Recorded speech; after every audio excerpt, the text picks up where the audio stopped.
அன்பு சொந்தங்களுக்கு பணிவான வணக்கம். செவ்வாய் தோஷம் உள்ள பெண்ணை திருமணம் செய்யலாமா என்ற கேள்வி எழுப்பும் பட்சத்தில், ஆம், செவ்வாய் தோஷம் உள்ள பெண்ணை தாராளமாக திருமணம் செய்யலாம். இருவரினுடைய ஜாதகத்தில் உள்ள செவ்வாயின் அமைப்பை பொறுத்து முறையாக பொருத்தம் பார்த்து திருமணம் செய்யலாம். ஆணுக்கு பெண் சமமான செவ்வாய் தோஷங்கள் இருந்தால் அது பொருட்படுத்த தேவையில்லை. செவ்வாய் வீட்டில் சொந்த வீட்டில் அப்போ மேசம் விருச்சிகம் அல்லது நட்பு வீடு கடகம் சிம்மம் தனுசு மீனம் போன்ற இலக்கங்களில் இருந்தால் தோஷமே கிடையவே கிடையாது. அதிநவீன ஜோதிட வல்லுநர்கள் எல்லாம் தற்கால ஜோதிட அஸ்ட்ராலஜி, அதாவது கியூரோ அஸ்ட்ராலஜி, மாடர்ன் டெக்னாலஜி கம்யூனிட்டி போன்ற நிபுணர்களுடைய கருத்து என்ன சொல்லுகிறது என்றால், தோஷத்தை விட இருவருடைய குணநலங்களை பார்க்க வேண்டும், மனப்பொருத்தத்தை பார்க்க வேண்டும், அவர்களுடைய குண அதிசயங்களை கண்டு பார்க்க வேண்டும். இப்படி இருந்தாலே போதும். செவ்வாய் தோஷம் என்ற ஒன்றை பார்க்காமல் மனப்பொருத்தங்கள் பிடித்ததா இல்லையா என்பது இருவர்களுடைய குணநலங்களை ஆராய்ந்தாலே இங்கு திருமணம் செய்யலாம் என்று பணிவான வேண்டுகோளாக விடுக்கின்றேன். இதில் பார்த்திங்கன்னா நம்ம அஸ்ட்ராலஜிக்கு முன்னாடி நாம் சொல்லக்கூடிய கருத்து என்ன அப்படிங்கிறத முதல்ல தெரிஞ்சுக்கணுங்க. இதில் நம்ம பூமியினுடைய நாம் எவ்வளவு டிஸ்டன்ஸில் இருக்கிறோம்னா, எவ்வளோ ஆரம் இருக்குதுன்னா 6400 கிலோமீட்டர் டிஸ்டன்ஸில் நம்ம பூமி இருக்குது. அதை சுற்றி தான் நம்ம எல்லாருமே ஃபுல் சர்க்கிளாக ஓடல இருக்கிறோம். ஃபஸ்ட்டு என்ன, ஒரு கிரேக்க நூலகர் தான் இந்த பூமியினுடைய ஆரத்தையும் கண்டுபிடிச்சார். அது எரித்ரோஸ்தனீஸ் அப்படிங்கிற ஒரு நூலகர் தான் இதனுடைய பூமியில் எத்தனை பேர், எவ்வளவு பேர் உள்ள அக்குமுலேட் ஆகுவாங்க, எவ்வளோ டிஸ்டன்ஸில் பூமி இருக்குது, எவ்வளோ ஆரத்தில் விட்டத்தில் இருக்குது, எத்தனை பேர் அக்குமுலேட் ஆகுவாங்க அப்படிங்கிறத கணிச்சு சொன்னார்.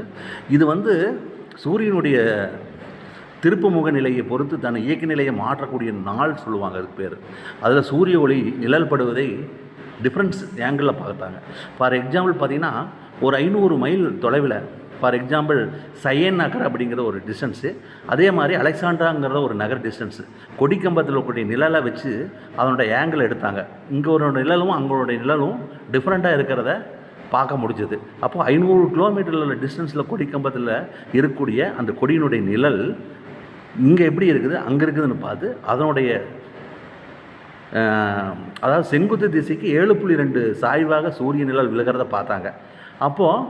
அப்போது ஒரு சூரியனுடைய விட்டம் எப்படிங்கிறது எப்படின்னா, ஒரு 500 கிலோமீட்டர் டிஸ்டன்ஸுங்களா, அதை எதால் டிவைட் பண்ணோன்னா 7.2 டிகிரி சாய்வாக இருக்குது அந்த நிழலோட ஆங்கிள். அப்போது 500 கிலோமீட்டரை 7.2 ஆங்கிள் அப்படிங்கிறது 1.8. அப்போது 500/1/8 அப்படிங்கிறது 4000 மைல் வருது. 4000 மைல் அப்படிங்கிறது 6400 கிலோமீட்டர். 6400 கிலோமீட்டர் அப்படிங்கிறது தான் ஒரு சூரியனுடைய விட்டம், அதாவது ஆரத்தை கொண்ட ஒரு கோளாகும். ஆனால் செவ்வாய் கிரகம் அப்படிங்கிறது அதே மாதிரி அளந்து அங்கே போய் பார்த்தோம்னா அங்கே அதே மாதிரி ஒரு பர்டிகுலர் விட்டத்தில் செவ்வாய் இருக்கும். அப்போ ஒரு சூரியனுடைய தாக்கம் அங்கிருந்து வருது அப்படின்னா, செவ்வாய் கிரகத்தில் மனித ஜீவன்களே இல்லாத ஒரு கிரகத்தை அங்கே மனித ஜனங்களே கிடையாது, ஒரு உயிரினங்களே கிடையாது. அது வளிமண்டலம், அதாவது காற்றில்லாத ஒரு வளிமண்டலம், ஒரு செவ்வப்பாக கடக்கூடிய ஒரு வறண்ட ஒரு செம்மண்ணல் பூமி மாதிரி இருக்கும். ஆனால் நம்ம பூமியில் இத்தனை இயற்கை வளங்கள் இருக்குதுன்னா, நம்ம வாழக்கூடிய வாழ்க்கை அப்படிங்கிறது, ஒரு மனித வாழ்க்கையில் ஒரு இல்லற வாழ்க்கை என்பது ஒரு 30 வருடங்கள், அவ்வளோதான். அந்த 30 அல்லது 40 வருடங்கள் வாழக்கூடிய வாழ்க்கையில் செவ்வாய் அப்படிங்கிற ஒரு விஷயத்தை ஒரு பெருசாக எடுத்துட்டு, ஒரு கணிதம் பிடித்த ஒரு ஆசிரியர் தன்னுடைய உறவை, தன்னுடைய உறவுகளை இப்படி ஒரு மூட நம்பிக்கையால் மாட்டிக்கொண்டு அந்த பொண்ணுக்கு ஒரு சரியான வாழ்க்கையை அமைத்து கொடுக்காத ஒரு கணித ஆசிரியை நம் கண்கூடாக பார்க்கிறோம். ஆனால் அப்படியெல்லாம் அல்ல. அறிவியல் என்பது, ஒரு அஸ்ட்ரோ என்பது மனப்பொருத்தங்களை கொண்ட ஒரு நிகழ்வாகும். எனவே நம்ம அருமை சொந்தங்களே, செவ்வாய் ராகு கேது, அதே போல தான் ராகு கேது என்பது ஒரு சர்பதோஷம்தான். அதை கழித்தாலே போதும். அப்படியெல்லாம் ஒன்றும் இல்லை. அவர்கள் தன்னுடைய பொழப்பை, தன்னுடைய வாழ்வாதாரத்தை பெருக்க வேண்டும் என்பதற்காகத்தான் இது போன்ற மூடக்கருத்துக்களை எல்லாம் பரப்பிவிட்டு அவர்கள் அவருடைய வாழ்க்கையினுடைய சுயநலத்துக்காக நம்முடைய வாழ்க்கையை சீரழித்து கொண்டிருக்கிறார்கள் என்பதுதான் நிசந்தனமான உண்மையாகும். எனவே உறவுகளே, நன்கு ஆராய்ந்து தெளிந்து பல நிபுணர்களை போய் பார்த்து உங்கள் ஜாதகத்தை பொருத்தங்களை சரியாக தேர்வு செய்து வாழ்வில் நலமுடன் வாழ வேண்டும் என்று அன்போடு வணங்கி கேட்டுக்கொள்கிறேன். வாழ்க வளம்.